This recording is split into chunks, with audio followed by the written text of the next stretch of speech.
This one's called Magic is the Word. We spell our world into creation, as in this word, the language. Every time you speak, the spell is cast. The power can't tell me what to do without a name to call me, yet the job is necessary, work required. Go to sleep, she said. The bitch said it, and I went to sleep. The whore, what a bore, bruja, Spanish for witch, if you know. I am awake, as a vampire dreams. I need no sleep, relearning this reality until the seams break. What if words meant different words? To speak this endless babble, could it be all the same language put together differently? The word, domination and control, the power naming brings, yet completely free without a name to be. Yippee, hurrah, the witch's spell no longer binds me, and off we go to break through reality and be done with the word, through, in, and throughout, be gone. Yet watch the words we say, into and between, magic interweaves these spells cast, with or without meaning, with no language. The reality quakes and becomes something quite filled with beauty, without a cage of binding. Yeah, no, it did before. What if I told you I'm not real? Just a figment of your imagination, as if in a dream where all your dreams come true, just waiting for that invitation. Into the waking dream where we see with our minds, not just our eyes, in order to bring forth a lesson from the silence. For it's quite hard not to be vague when pointing at the moon. I am simply a reflection waning and waxing into and out of existence as if a flowing tide. I am you and you are we, caught in the travesty of thinking in eyes. Where one suffers, so we all suffer. As one is a slave, we are all slaves. It's time for love, it's time for freedom, yet we all have work to do. It's time for free service.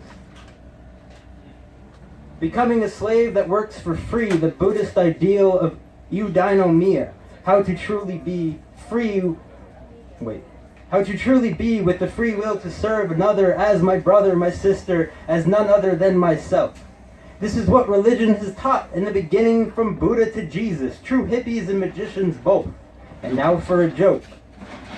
How do you know a hippie is still at your house? He's on the couch. He's still there. How do you know a hippie's still at your house?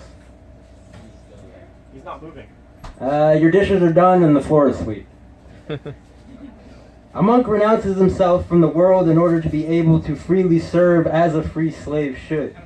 A hippie travels the world without a real job or a box to be caged in, finding ways to work for living.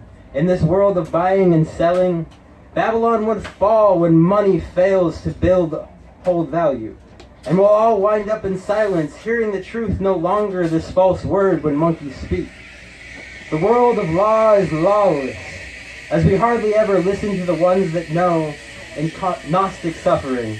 I'll never snitch knowing it's all in my head and yours too.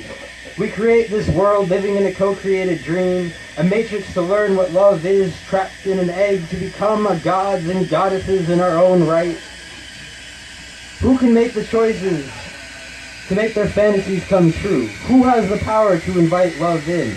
Let's re-enter the garden where the food fell from the trees back when mushrooms ruled the world. Making a different choice, we can dine like never before once we learn how to grow real food. Names be damned, domination must end. If we are to ever re-enter the kingdom of heaven, we shall find once we remember to listen. Find the realm and fix it. This manifestation of destiny. Remember, even Moses smoked the burning bush. This sacred weed is a religious rite. We forgot how to heal when man makes pills, filling us all with poison. The earth, this goddess's body, gives us all that we need. We tried to fix what wasn't broken, and now we find ourselves in this concrete jungle awash in shambles, prey to the mad scientists cooking up meth. The demon Hitler gave us, instead of smoking the good herb that God brought us. This is spiritual warfare. It's time to bring back the real magic foods. Ganja, mushrooms, ergot-derived LSD, these are spiritual foods that wizards and shamans use to teach us reality from a consciousness apart from our own. What if there was two aliens that birthed us, enslaved us, and then set us free? We can believe the lies or realize the truth. There was once two snakes in the Garden of Eden. They lied and erased one. Yet which one of those snakes lied? The one that used words or the one that stayed silent?